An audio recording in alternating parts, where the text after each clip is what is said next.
Good morning guys. चलिए start करते हैं 5 जून के इम्पोर्टेंट करंट अफेयर्स। आज का हमारा पहला क्वेश्चन है, हाल ही में किस देश के क्रिकेटर ब्रायडन कोर्स पर 3 महीने का प्रतिबंध लगाए। देखिए, यह क्रिकेटर हैं न्यूजीलैंड के ब्रायडन कोर्स, जिन पर 3 महीने का प्रतिबंध लगा है। अगला क्वेश्चन देखिए, हाल ही में विश्व दुग्ध दिवस कब मनाया गया। इसका आंसर है 1 जून। 1 जून को वर्ल्ड मिल्क डे मनाते हैं और वर्ष 2024 में इसकी थीम है, विश्व को पोषण देने के लिए गुणवत्तापूर्ण पोषण प्रदान करने में डेयरी की महत्वपूर्ण भूमिका का जश्न मनाना। और देखिए, वर्ल्ड मिल्क डे इसको सेलिब्रेट कौन करता है। FAO, फूड एग्रीकल्चर ऑर्गेनाइजेशन, इसको इस्टेब्लिश किया गया 16 अक्टूबर 1945 को। हेडक्वार्टर है इटली, रोम में। वर्ल्ड मिल्क डे 1 जून को सेलिब्रेट करते हैं। इसी तरह भारत नेशनल मिल्क डे 26 नवंबर को सेलिब्रेट करता है। 26 नवंबर को क्यों? इस दिन डॉक्टर वर्गीज कुरियन का जन्म हुआ था और इन्हें फादर ऑफ वाइट रिवॉल्यूशन कहते हैं। अगला क्वेश्चन देखिए, उस डेवलपर का नाम क्या है जिसने एक नई तकनीक विकसित की जो एक फ़ोन को 1 मिनट में और इलेक्ट्रिक वाहन को 10 मिनट में चार्ज कर सकती है। इस डेवलपर का नाम है अंकुर गुप्ता। ऑप्शन बी सही है। अगला क्वेश्चन देखिए, हाल ही में भारत सरकार ने तंबाकू नियंत्रण के लिए किसे ब्रांड एम्बेसडर बनाया है। ये ब्रांड एम्बेसडर बनी है PV सिंधु और थीम है, बच्चों को तंबाकू उद्योग के हस्तक्षेप से बचाना। आगे देखिए इम्पोर्टेंट ब्रांड एम्बेसडर हैं, इन्हें मैं आपको रिवाइज कराता हूँ, ध्यान से सुनिएगा। स्वराज ट्रैक्टर्स, इसके ब्रांड एम्बेसडर हैं MS धोनी, और MS धोनी लेस, SBI और सिट्रोन इंडिया के भी ब्रांड एम्बेसडर हैं। चुनाव आयोग ने नेशनल आइकन बनाया है सचिन तेंदुलकर को। महाराष्ट्र सरकार ने सचिन तेंदुलकर को मौखिक स्वच्छता अभियान के लिए स्माइल एम्बेसडर बनाया। सेवलॉन इंडिया ने दुनिया का पहला हैंड एम्बेसडर सचिन तेंदुलकर को बनाया। और इन्फोसिस के ब्रांड एम्बेसडर हैं ईगा स्विटेक, राफेल नडाल। ये दोनों बैडमिंटन खिलाड़ी हैं। राफेल नडाल स्पेन के और पोलैंड के हैं ईगा स्विटेक। BPCL ने ब्रांड एम्बेसडर बनाया राहुल द्रविड़ को। त्रिपुरा पर्यटन, ड्रीमेस्ट गो और बंधन बैंक के ब्रांड एम्बेसडर हैं Saurabh Ganguly. ICC world cup 2023 में इंडिया के ब्रांड एम्बेसडर थे शाहरुख खान। और अभी ICC ने मेंस T20 वर्ल्ड कप के लिए 4 लोगों को ब्रांड एम्बेसडर बनाया है, Yuvraj Singh, Chris Gayle, Usain Bolt और शाहिद अफरीदी को। देखिए, Smriti Mandhana Gulf Oil India और गूवी की ब्रांड एम्बेसडर हैं। रवि शास्त्री फैनकोड के brand ambassador. Lubricant brand Mobil के ब्रांड एम्बेसडर हैं ऋतिक रोशन। इन्हें याद रखिएगा। अगला क्वेश्चन देखिए, हाल ही में अडानी पोर्ट ने किस देश के डार एट सलाम बंदरगाह के लिए 30 साल का समझौता किया है। देखिए, यह बंदरगाह है तंजानिया का। ऑप्शन बी सही है। अगला क्वेश्चन देखिए, हाल ही में चर्चा में रहा नासा के मैगलन मिशन का संबंध किससे है। देखिए, नासा के इस मिशन का संबंध शुक्र ग्रह से है और इस मैगलन मिशन का उद्देश्य है शुक्र ग्रह का अध्ययन करना। अगला क्वेश्चन देखिए, कौन सी भारतीय कंपनी टाइम 100 सबसे प्रभावशाली कंपनियों 2024 में शामिल नहीं है। देखिए, कौन सी भारतीय कंपनी है जो इस टाइम 100 सबसे प्रभावशाली कंपनी में शामिल नहीं है। ये कंपनी है इन्फोसिस। टाइम पत्रिका की 100 सबसे प्रभावशाली कंपनियों की 2024 सूची में उन कंपनियों को शामिल किया गया है जिन्होंने विभिन्न क्षेत्रों में वैश्विक स्तर पर महत्वपूर्ण प्रभाव डाला है। इस सूची में स्वास्थ्य सेवा, मनोरंजन, प्रौद्योगिकी, परिवहन, खुदरा, ऊर्जा और अन्य क्षेत्र की कंपनियां शामिल हैं। अगला क्वेश्चन देखिए, हाल ही में किसने रक्षा प्रबंधन कॉलेज के कमांडेंट का पदभार संभाला है। देखिए, इसका आंसर है विजय खंडूजा। ये रक्षा प्रबंधन कॉलेज के कमांडेंट बने हैं। अब देखिए, राकेश रंजन को कर्मचारी चयन आयोग SSC का अध्यक्ष नियुक्त किया गया। प्रदीप कुमार त्रिपाठी को लोकपाल का सचिव नियुक्त किया गया। P संतोष को NARCL का MD और CEO नियुक्त किया गया। संजीव जैन विप्रो के नए COO बने हैं। इदासीसा नोगरांग मेघालय की पहली महिला पुलिस महानिदेशक नियुक्त हुई हैं। N चंद्रशेखरन को टाटा इलेक्ट्रॉनिक्स का अध्यक्ष नियुक्त किया गया। देखिए, ये सभी पॉइंट्स मैं आपको हर क्लास में रिवाइज कराता हूँ ताकि आपको पिछले करंट अफेयर्स रिवाइज होते रहें। तो याद रखिएगा। अगला क्वेश्चन देखते हैं।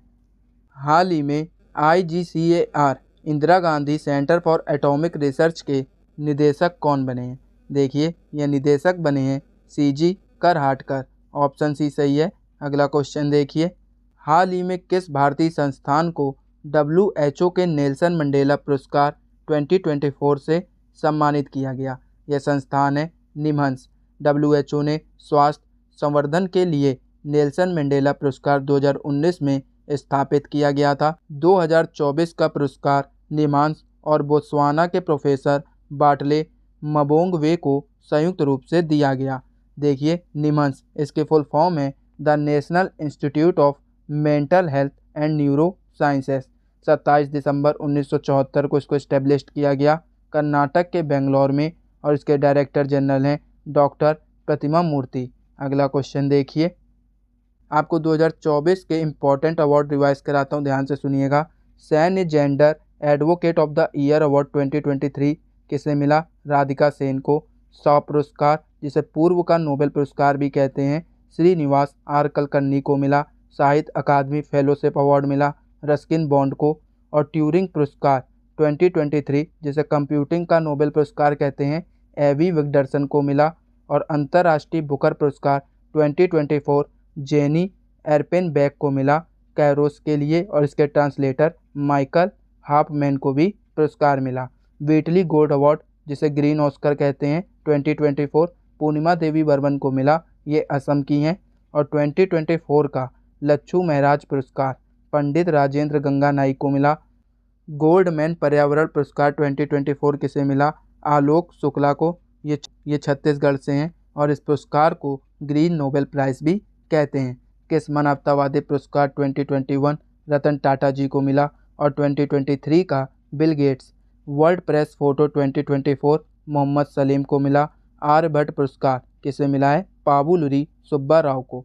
लता दीनानाथ मंगेशकर पुरस्कार 2024 मिला अमिताभ बच्चन जी को। एबेल पुरस्कार, जिसे गणित का नोबेल पुरस्कार कहते हैं, मिशेल टेलाग्रैंड को मिला। इरास्मस पुरस्कार अमिताभ घोष को। और 2024 प्रीतिजगर पुरस्कार मिला रिकेन यामामोटो को। ये सभी इम्पोर्टेंट अवार्ड से रिलेटेड करंट अफेयर्स थे, इन्हें याद रखिएगा। अगला क्वेश्चन देखिए। हाल ही में मगुनी चरण कुंवर का निधन हुआ, वे कौन थे? ये एक कठपुतली कलाकार थे। अगला क्वेश्चन देखिए। हाल ही में किस राज्य ने स्कूली पाठ्यक्रम में कृत्रिम बुद्धिमत्ता को शामिल किया है? ये राज्य है केरल। अब देखिए, केरल सरकार ने एक नई ई-गवर्नेंस पहल के स्मार्ट को लॉन्च किया। भारत की सबसे तेज सौर इलेक्ट्रिक नाव बाराकुडा केरल में लॉन्च की गई। केंद्रीय मंत्री नितिन गडकरी ने केरल में लग्जरी जहाज क्लासिक इंपीरियल का शुभारंभ किया। केरल में पारूमला पेरूनल उत्सव मनाया गया। केरल धार्मिक पर्यटन को बढ़ावा देने के लिए बहुभाषी माइक्रोसाइट लॉन्च करेगा। अगला क्वेश्चन देखिए। हाल ही में मुजफ्फर शाह मुस्तफ़ा को किस देश ने भारत में अपना उच्चायुक्त नियुक्त किया है? ये देश है मलेशिया। ऑप्शन ए सही है। अगला क्वेश्चन देखिए। हाल ही में कौन सा देश नवगठित विश्व मुक्केबाजी निकाय में शामिल हुआ है? यह देश है अपना देश भारत। अब देखिए, भारत पहली बार कोलंबो प्रोसेस का अध्यक्ष बना। भारत एशिया में सबसे अधिक विदेशी फंड का आकर्षणकर्ता बना। दुनिया का दूसरा सबसे बड़ा मोबाइल फ़ोन उत्पादक भारत बना। भारत के वैज्ञानिकों ने केले के छिलके से इको वंड ड्रेसिंग बनाई है। और भारत की पहली महिला रोबोट व्योममित्र अंतरिक्ष में उड़ान भरेगी। हेनले पासपोर्ट इंडेक्स 2024 में भारतीय पासपोर्ट 85वें स्थान पर रहा। देखिए, ये सभी पॉइंट्स मैंने आपको दोबारा रिवाइज कराए हैं, तो इन्हें याद रखिएगा, और इम्पॉर्टेंट है ये सभी क्वेश्चन, इसलिए मैं आपको बार बार रिवाइज कराता हूँ। अगला क्वेश्चन देखिए। हाल ही में कृष्ण कन्हई की भव्य गोल्डन कृष्णा प्रदर्शनी कहाँ शुरू हुई है? यह प्रदर्शनी दुबई में शुरू हुई है। अगला क्वेश्चन देखिए। दोस्तों, ये थे आज के इम्पोर्टेंट करंट अफेयर जो कि एग्जाम के पॉइंट ऑफ व्यू से इम्पोर्टेंट थे। अगर आपको क्लास पसंद आई हो तो वीडियो को लाइक कीजिए, सब्सक्राइब कीजिए, शेयर कीजिए, और बेल आइकन को जरूर दबाइएगा ताकि वीडियो अपडेट आपको सबसे पहले प्राप्त हो। और ये रहा आपका लास्ट क्लास में पूछा हुआ क्वेश्चन, इसका आंसर देखते हैं। मई 2024 में RBI ने कितने टन सोना यूके से भारत स्थानांतरित किया? इसका आंसर है 100 टन। ऑप्शन बी सही है। और ये रहा आपके लिए क्वेश्चन, इसका आंसर आप कमेंट बॉक्स में दीजिएगा। हाल ही में चर्चा में रहा नासा का मैगलन मिशन का संबंध किससे है? इसका आंसर आप कमेंट बॉक्स में दीजिए। और अगर आपको इस क्लास की PDF चाहिए तो आप हमारे टेलीग्राम चैनल को ज्वाइन कर सकते हैं, वहाँ से आपको PDF मिल जाएगी। टेलीग्राम चैनल का लिंक डिस्क्रिप्शन में है।